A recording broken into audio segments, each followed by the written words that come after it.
Maratha, OBC आणि धनगर आरक्षणानंतर आता आदिवासी आरक्षणाचा मुद्दा देखील चर्चेत आलाय।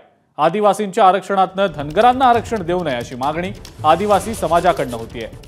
आज मुंबईमध्ये आदिवासी लोकप्रतिनिधींची बैठक पार पडली।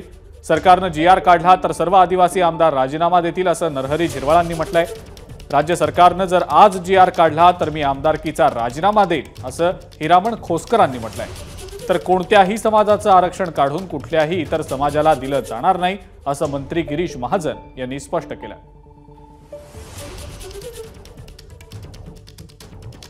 काहीतरी आधार घेतला असेल राज्य शासनानं, कारण एक अख्खा समाज जो आहे तो एसटी मध्ये आणायचा जो आधार घेतला असेल ना तो आम्हाला तर सांगावं का कोणत्या आधाराने तुम्ही आमच्यात त्यांना आणता।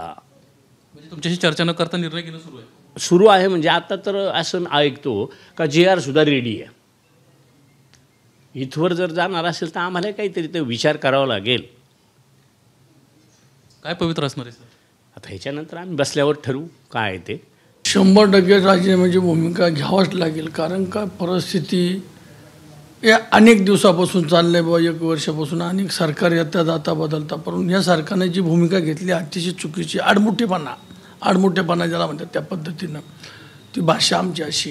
कालपासून असं टेन्शन आलं की बाबा आज जीआर काढता असं डोक्यात आल्यानंतर वाईट वाटतं, जे मुलं शिकून आज परिस्थिती इतकी वाईट झालेली का मुलांना शिकून त्या ठिकाणी नोकऱ्या नाही, धंदे नाही, मुलांना वेळेवर शिष्यवृत्ती मिळत नाही, अशी परिस्थिती असताना आज सरकार उलटं हे करतं आहे, अतिशय वाईट आहे।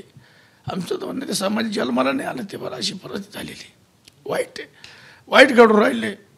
या बाबतीमध्ये कुठेही तेढ निर्माण होणार नाही, जातीय तणाव निर्माण होणार नाही, या संदर्भामध्ये शासनही खबरदारी घेत आहे। आमची सर्वांना विनंती आहे की आपण हे उपोषण मागे घ्यावं, ठिकठिकाणचं आंदोलनं मागे घ्यावीत। उगाच काही ठिकाणी परिस्थिती हाताबाहेर जाईल असं कुठेही वक्तव्यसुद्धा करू नये, मला असं वाटतंय। एबीपी माझा, उघडा डोळे बघा नीट।